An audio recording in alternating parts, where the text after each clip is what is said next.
আসসালামু আলাইকুম। তো আজকে আমাদের লেকচার থাকবে চর্যাপদ নিয়ে। চর্যাপদ সম্পর্কে আমরা আগে অনেক জেনেছি, অনেক কিছু। সেইটাকে আমরা আরেকটু আগাই নেব, চর্যাপদের ভিতরে ঢুকবো আর কি। ঠিক আছে, চর্যাপদের কবিদের নাম, কার কি কাজ, সে সম্পর্কেও জানবো আমরা। ঠিক আছে, আচ্ছা এবার একটু খেয়াল করি। চর্যাপদে ডক্টর মোহাম্মদ শহীদুল্লাহর মতে আমরা জানি যে 23 জন কবি। এটা হলো গিয়া ডক্টর মোহাম্মদ শহীদুল্লাহ এর মতে। ঠিক আছে, কিন্তু সুনীত কুমার চট্টোপাধ্যায়, যিনি origin of the development of Bangladesh, Bangladesh literature, এটার লেখক ছিলেন উনি, যিনি প্রুভ করেছিলেন চর্যাপদের ভাষা বাংলা। ওকে, তো তার মতে ছিল 24 জন, 24 জন কবি। এটা হলো গিয়া সুনীত কুমার চট্টোপাধ্যায়ের মতে। চট্টোপাধ্যায় এবং এই ভদ্রলোক তার অরিজিন অফ দ্য ডেভেলপমেন্ট, ওডি, বাংলাদেশ লিটারেচার, 1926 সালে উনি বঙ্গীয় সাহিত্য পরিষদ থেকে, বঙ্গীয় সাহিত্য পরিষদ, এই বঙ্গীয় সাহিত্য পরিষদে 1926 সালে চর্যাপদ প্রথম প্রকাশিত হয়। আর এই ভদ্রলোক origin of development Bangladesh literature বা বেঙ্গলি লিটারেচার, ইনি প্রুফ করেন যে চর্যাপদের ভাষা বাংলা। ঠিক আছে, আচ্ছা, প্রুফ দ্যাট চর্যাপদের ভাষা বাংলা। ওকে, তো উনি বলেছিলেন 24 জন কবি, আর ডক্টর মোহাম্মদ শহীদুল্লাহর মতে 23 জন কবি। একজন বাকি, এই একজনটা কে? একজনটা হলো গিয়ে লারি রোমবিপা। ঠিক আছে, এনার নাম পাওয়া যায় বাট এনার কোনো পদ সংখ্যা পাওয়া যায় না, যার কারণে এনাকে কবি বলতে আপত্তি আছে ডক্টর মোহাম্মদ শহীদুল্লাহ। ডক্টর সুনীত কুমার চট্টোপাধ্যায় বা তার সাথে যারা ছিলেন গবেষক, তারা বলছেন যে উনি একজন কবি, ওনার পদটা পাওয়া যায় না। কিন্তু যেহেতু 23 জনের পদ পাওয়া গেছে, ডক্টর মোহাম্মদ শহীদুল্লাহর মধ্যে 23 জনই হলো গিয়ে কবি। ঠিক আছে, তাই লারি রম্বিপাকে যদি ধরি আমরা, তাইলে চর্যাপদের পদ হয় 51টি পদ, ওনাকে ছাড়া পদ হয় 50টি। যদি পদ 51টি হয়, কবি হবে 24 জন, আর 50টি হইলে কবি হবে 23 জন। ওকে, এবার আমরা চর্যাপদের কবিগুলোর নামগুলো দেখবো একটু, সবার না, কিছু কিছু। যেমন আমরা প্রথমেই দেখব যার নাম, তিনি হলেন গিয়ে লুইপা। তারপর দেখব সবরপা। তারপর দেখব শান্তপা। এরপর যেটা দেখব, তিনি হলেন গিয়ে কান্নপা। এরপর যার নাম, তিনি হবেন বুসুকুপা। আচ্ছা, বুসুকুপার পর আমরা যাকে দেখব, তিনি হলেন সরহপা। আচ্ছা, একটু নাম্বারিং করি, 1 2 3 4 5 6।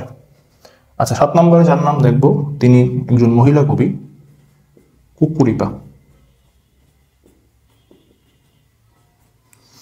ওকে, এবং 8 নম্বরে যার নাম দেখব, 8 নম্বর, তিনি হলেন কাংকনপা। ওকে, আচ্ছা, প্রথম এই যে 3 জন, এই 3 জন 2টা করে পদ রচনা করছেন, 2টি পদ। ওকে, তারপর এই যে ভদ্রলোক কান্নপা, ইনি পদ রচনা করছেন একাই 13টা। ওকে, বুসুকুপা 8টি। আচ্ছা, সরহপা 4টি, কুকুরিপা 3টি, বাকি সবাই 1টি করে, কাংকনপাও 1টি। ঠিক আছে, কেন কাঞ্চন পাল নামটা লিখলাম সেটা একটু পরে জানতে পারবেন। আচ্ছা, এবার একটু বলি, সবার নামের শেষে পা আছে। এই পাটা কি আসলে? পা পা হলো বৌদ্ধদের সাধকরা যারা সম্মানিত, অনেক কিছু জানে, জ্ঞানী আর কি, তাদেরকে যারা সম্মানিত তাদের পদবী আর কি, নামের শেষে পা যুক্ত হবে। আচ্ছা, এবার আমরা লুইপার কথায় আসি। লুইপা 2টা পদ রচনা করছেন। ইনি 1 নম্বর পদ রচনা করেন, 1 নম্বর এবং 28 নম্বর। আচ্ছা, ইনি যেহেতু 1 নম্বর পদটা রচনা করছেন, এই জন্য ওনাকে বলা হয় চর্যার আদি কবি। চর্যার আদি কবি বা প্রথম কবি। উনি যে পদটা রচনা করেছিলেন সেটা হলো গিয়ে এরকম: কা আ তরুবর পাঞ্চাবি ডাল চঞ্চল চিত্ত পৈটাকার। চঞ্চল চিত্তে পৈটাকা এর মানে হলো দেহ একটা গাছের মতো, যার 5টা ডাল আছে আর কি, এবং সেই ডালগুলো কালে বা মনের মধ্যে প্রবেশ করে। এই কথার মানে এটা প্রথম পদে আছে আর কি। আচ্ছা, প্রতিটা পদ মানে পদ ইজ ইকুয়াল টু 10 লাইন। ঠিক আছে, প্রতিটা পদ 10 লাইন। আবার প্রতিটা লাইনে 10টা করে শব্দ। 1 লাইন ইজ ইকুয়াল টু 10টি শব্দ। চর্যাপদ এভাবেই রচিত হয়েছে। মোট 50টা পদ, প্রতিটা পদ 10 লাইন, আর প্রতিটা লাইনে 10টা করে শব্দ। ঠিক আছে। আচ্ছা, এবার শবরূপা। ডক্টর মোহাম্মদ শহীদুল্লাহর মতে এই শবরূপা ছিলেন চর্যার আদি কবি। চর্যার আদি কবি কোন যুক্তিতে? মানে যুক্তিটা কি? যুক্তিটা ছিল এরকম: শবরূপা হলো গিয়ে লুইপার গুরু। এই লুইপার গুরু হলো শবরূপা, অর্থাৎ শবরূপার স্টুডেন্ট ছিলেন লুইপা। ঠিক আছে। তো শবরূপা জীবিত ছিলেন 680 খ্রিস্টাব্দ থেকে 780 এই সময়কালটাতে। এই জন্য সব থেকে প্রাচীনতম কবি শবরূপা ডক্টর মোহাম্মদ শহীদুল্লাহর মতে। বাট যেহেতু প্রথম পদটা লুইপা বলেছেন বা লুইপা লিখেছেন, এই জন্য আদি কবি হিসেবে লুইপাকে বলা হয়। ঠিক আছে। আচ্ছা, গেল এটা। এবার লুইপা এবং শবরূপা এরা দুজন বাঙালি কবি। ক্লিয়ার? লুইপা লিখে দিচ্ছি, লুইপা এবং শবরূপা এরা দুজনই বাঙালি কবি। তাহলে 1 এবং 2, 1 + 2 বাঙালি কবি। ওকে, গেল এটা। ওকে, শান্তপা 2টা করে লিখছেন পদ, ওনার সম্পর্কে তেমন কিছু নাই। এবার আসি কান্নপা। 13টি পদ লিখেছেন। কান্নপার 13টি পদ। ওকে, ফাইন। কান্নপার একটি পদ পাওয়া যায়নি। কয়টা পদ? একটি পদ। সেই একটি পদ ছিল 24 নম্বর পদ পাওয়া যায়নি। টোটাল তার পদ কয়টা পাওয়া গেছে? 12টি। ওকে, তার মানে একটা মিসিং, এই 24 নম্বরটা মিসিং ওনার। গেল এটা। কান্নপা সব থেকে বেশি রচনা করেছেন এবং ওনার বাড়ি ধারণা করা হয় নোয়াখালীতে। জিতেন্দ্রলাল বড়ুয়া, বিখ্যাত ভাষাবিদ জিতেন্দ্রলাল বড়ুয়া প্রমাণ করেন কান্নপা নোয়াখালীর।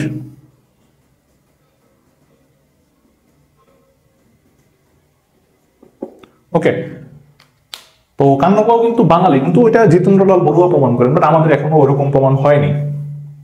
কান্নপা বাংলাদেশের মানুষ, এটা এতটুকু আমাদের মাথায় রাখতে হবে। তোমরা 24 নং পদ পাওয়া যায়নি, 12টা পাওয়া গেছে, সোজা কথা। ওকে, এবার আসো ভুসুকুপা। ভেরি ইম্পর্টেন্ট এই ভুসুকুপা। ইনি 49 নম্বর পদে বলেন, 49 নং পদ উনি বলেন, আমি ভুসুক বাঙালি। তার মানে এতটুকু ক্লিয়ার, এই একজন মাত্র কবি যে নিজেই নিজেকে দাবি করছেন যে উনি বাঙালি। ঠিক আছে, এবং ওনার পদগুলোতে খুঁজলে আমরা পদ্মা, তারপর কুলা, তারপর এই যে মানে বিভিন্ন বাঙালি শব্দগুলো আছে সেগুলো খুঁজে পাই। যেমন উনি ওনার পদে বলেছিলেন পৌয়া, এই পৌয়া পরবর্তীতে কিন্তু আমরা জানি পদ্মা হয়। ঠিক আছে, তো এই ভুসুকুপা ওনার নাম, আসল নাম যেটা, আসল নাম শান্তিদেব, আসল নাম শান্তিদেব। তো উনি প্রচুর পড়াশোনা করতেন, হ্যাঁ, উনি কিন্তু 8টা রচনা করছে। তো ওনার যেহেতু অনেক পড়াশোনা করতেন এবং সারাদিন বসে থাকতেন, কোনো দৈহিক কাজ করতেন না, তখন ওই বৌদ্ধদের যারা বাকিরা ছিলেন ওনার সহপাঠী, তারা তাকে ভুসুক উপাধি দিয়েছে। ভুসুক মানে অলস, ঠিক আছে, মানে ভুসুক ইজ ইকুয়াল টু অলস। ওরা মনে করতো যে উনি অলস। আচ্ছা, ওনার একটা পদ পাওয়া যায়নি, 8টা পদ তার মধ্যে না পাওয়া গেছে, কিন্তু আংশিক পাওয়া গেছে। সেটা কি? সেটা ছিল 23 নম্বর পদ। 23 নম্বর পদের 10টা লাইন, যেহেতু 6টা লাইন পাওয়া গেছে, 6টা লাইন পাওয়া যায়, 4টি পাওয়া যায়নি। ওকে, গেল এটা। ভুসুকুপা সম্পর্কে আমরা জানতে পারলাম। এরপর ভুসুকুপা সম্পর্কে আরেকটা তথ্য বলি। ডক্টর মোহাম্মদ শহীদুল্লাহর মতে ভুসুকুপা হলো গিয়ে সব থেকে কনিষ্ঠ কবি, অর্থাৎ চর্যাপদ যে লিখিত হয়েছে সময়টা, সব থেকে লাস্টে যিনি চর্যাপদের পদ অন্তর্ভুক্ত করেছেন তিনি ছিলেন ভুসুকুপা। বাট মানুষ বলে, অর্থাৎ আর যারা লেখক ছিলেন তাদের কাছে প্রমাণিত হয় সরহপা সব থেকে কনিষ্ঠতম। তার মানে আমরা একটা জিনিস ক্লিয়ার, এই ভুসুকুপা ডক্টর মোহাম্মদ শহীদুল্লাহর মতে, শহীদুল্লাহ সব থেকে আধুনিক কবি, আধুনিক কবি চর্যাপদের। ওকে, আর অন্য সবার মতে সব থেকে কনিষ্ঠ কবিকে, সব থেকে কনিষ্ঠ, এই কনিষ্ঠ বলতে কিন্তু বয়সের দিক থেকে না, মানে সময়কালের দিক থেকে সব থেকে নিকটতম যিনি, সব থেকে কনিষ্ঠ কবি ইনি। ওকে, এই কনিষ্ঠটা নিয়ে আমার একটু আপত্তি আছে। কনিষ্ঠটা হইতে পারে বয়সের দিক থেকেও সব থেকে ছোট বয়সে ছিলেন উনি হয়তো, এটা। তবে মোটামুটি এটা মনে রাখতে হবে, ভুসুক বা ভুসুকুপা হলো গিয়ে সব থেকে আধুনিক কবি। এই সময়কালটা মনে হয় 1000 এডি থেকে শুরু করে 1100 এডি এর মধ্যবর্তী সময়কাল আর কি। তো সরহপার 4টা পদ, এই 4টা পদ ওনাকে বলা হয় চর্যার অলৌকিক কবি, চর্যার অলৌকিক কবি।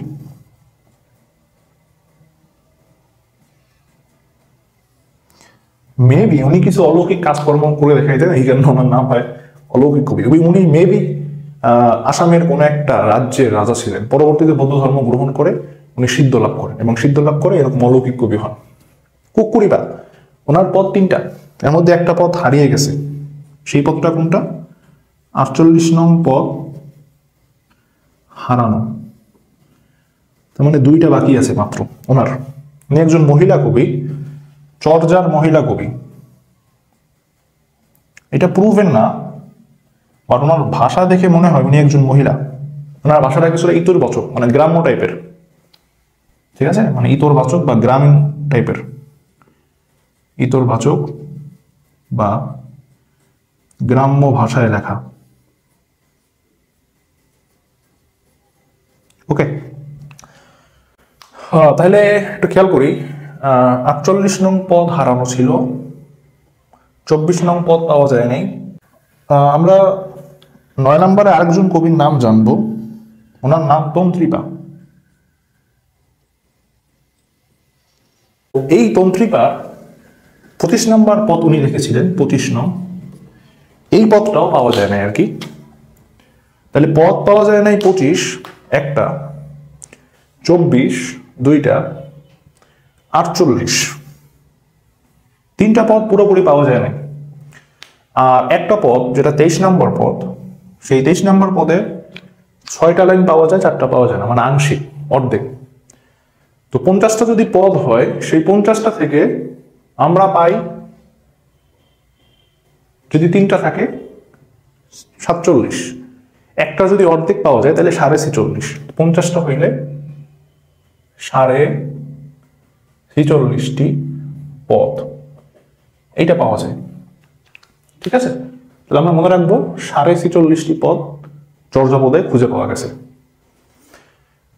এবার আসি চর্যাপদের প্রবাদ বাক্যে। চর্যাপদের প্রবাদ বাক্যে প্রথমেই যে কথাটা আছে, হরিণের মাংস তার জন্য শত্রু, কথাটা এরকম, আপনা মাংসে হরিণা বৈরী। বৈরী মানে একটু বৈরী ভাব, শত্রু শত্রু ভাব। তো এই কথাটা লিখেছিলেন আমাদের বিখ্যাত বাঙালি কবি ভুসুকুপা। তাহলে আমি 5 নাম্বার দিয়ে লিখতেছি এখানে, মনে রাখবেন এই 5 মানে ভুসুকুপা। ভুসুকুপা এই কথাটা উনি বলেছিলেন, অর্থাৎ প্রবাদ বাক্যটা উনি দিয়েছিলেন, হরিণের মাংসই তার জন্য শত্রু। দেখেন কি চমৎকার কথা, আসলেই সত্য। হরিণকে আমরা ভালো লাগে, পছন্দ করে, বাঘেরা হরিণকে পছন্দ করে কেন? তার মাংসটা খুব টেস্ট। মানুষও কিন্তু হরিণের মাংস খুব পছন্দ করে। ওকে, তো এই কথাটা উনি দিয়েছিলেন ওনার 6 নং পদে। ঠিক আছে, এটা একটু ইম্পর্টেন্ট, বাকিগুলো ইম্পর্টেন্ট না। এবার আসেন 2-3, হাতের কাকন দেখার জন্য দর্পণ প্রয়োজন হয় না, দুষ্ট গরুর চেয়ে শূন্য বল ভালো। ওকে, 2-3-এর কথাটা একটু পরে আসতেছি। আমরা এবার 4 এবং 5-এর দিকে তাকাই। হাড়িতে ভাত নেই অথচ প্রতিদিন প্রেমিকরা এসে ভিড় করে। আর 5 নম্বরটা আমি ওদের ভাষায় একটু লিখি, বর্ষুন পোহালি কিমু দুঃখ বালন্দে। এই বালন্দে মানে গাভী আর কি। বালন্দের শব্দের অর্থ কি? গাভী। তো এই দুধ মানে দুধ, গাভী, গাভী থেকে যে দুধটা বের হয়, অর্থাৎ গাভীর যে বট আছে দুধের, সেখান থেকে যে দুধটা বের হইতেছে, সেই দুধ কি আর আবার সেই বটে প্রবেশ করানো যায়? এরকম প্রশ্ন করা হয়েছে। তার মানে এই দুধ একটা খাবার জিনিস, ঠিক আছে। আর হাড়িতে ভাত নাই, ভাতও একটা খাবার জিনিস। এই যে ভাত এবং এই যে দুধ। আমি এই কথাটা বাংলায় লিখলাম না কেন? কারণ পরীক্ষার খাতায় কিন্তু এগুলা ওদের ভাষায় দেখলেও আপনি বুঝতে পারবেন, বাট এটা বুঝতে পারবেন না যে কি বুঝাইছে, এই জন্য লিখে দিছি যে গাভীর দুধ থেকে যেটা দুধটা বের করা হয়, সেই দুধকে আবার বটে প্রবেশ করানো যায়, এই কথাটার মানে এটা। তো দুইটার ভিতরেই খাবারের একটা কথা আছে, ঠিক আছে। এই খাবারের কথাটা 4 এবং 5, এইটা যে লেখক লিখেছিলেন, তাহলে আমি লিখে দিচ্ছি 4 + 5, এইটা দিয়েছিলেন ঢেগুনপা নামক একজন চর্যার লেখক। একটু মনে রাখতে হবে, ঢেগুন শব্দটা বাদ দিলে মনে রাখতে হবে বেগুন খাওয়ার জিনিস, ঠিক আছে। তো ঢেগুনপা উনি খাবারের কথাই বলছেন 4 এবং 5। আচ্ছা, হাতের কাকুন দেখার জন্য দর্পণ প্রয়োজন হয় না, কি সাহিত্যিক একটা কথা, তাই না? হাতের কাকুন দেখার জন্য বা ভাগ্য দেখার জন্য দর্পণের প্রয়োজন না, ওটা সামনাসামনি চোখে থাকে। আর দুষ্ট গরুর চেয়ে শূন্য বল ভালো, খুবই খুবই বিখ্যাত কথা। তো এই যে কথাগুলো বলেছিলেন তিনি অবভিয়াসলি অনেক সাহিত্যিক হবেন, অনেক অলৌকিক হবেন, এরকম টাইপের তো নাকি? তো এই পুরো কবিদের ভিতরে একমাত্র অলৌকিক কবি কিন্তু এই সরহপা, 6 নম্বর কবি। তো এই 2 আর 3 যে কবি দিয়েছিলেন তিনি ছিলেন 6 নম্বর বা চর্যার অলৌকিক কবি, তিনি দিয়েছিলেন ওই উক্তি দুটো। আর লাস্টের আম চাহিতে আম বিনষ্ট, অন্ন চাহিতে অন্ন বিনষ্ট, তুমি যত অন্ন চাও তত তোমার বিনষ্ট হবে, এই কথাটা দিয়েছিলেন আমাদের এখানে একমাত্র 8 নম্বর, যার নামটা আমি লিখে দিয়েছিলাম, এই ভদ্রলোক কাঙ্কনপা। তাহলে 6 নম্বর পদ দিয়েছিলেন 8 নম্বর লেখক কাঙ্কনপা। ক্লিয়ার? একটু খেয়াল করি, লুইপা 2টা, সবরপা 2টা, শান্তপা 2টা, মোট 6টা পদ। কান্নপা 13টা আর ভুসুকুপা 8টা। 13 আর 8 21, 21 এবং 6 27, 27 আর 3 30 আর 4 34। তাহলে 7 জন কবি মিলে 34টা পদ দিয়েছেন। আর বাকি কবিদের সংখ্যা থাকে, যদি 23 জন হয় তাহলে থাকে 34, যেহেতু পদ থাকে আর 16টা, কবিদের সংখ্যাও কিন্তু 16টা হওয়া বাঞ্ছনীয়। আপনি দেখেন 23 থেকে যদি আপনি 7 মাইনাস করে দেন তাইলে সংখ্যা হবে 16। তো মানে 16 জন কবি 16টা পদ দিয়েছেন, আর বাকি 34টা পদ মিলে দিয়েছেন এই 7 জন কবি। আশা করি এইটুকুর ভিতরেই যে কোনো ধরনের পরীক্ষায় চলে আসতে পারে।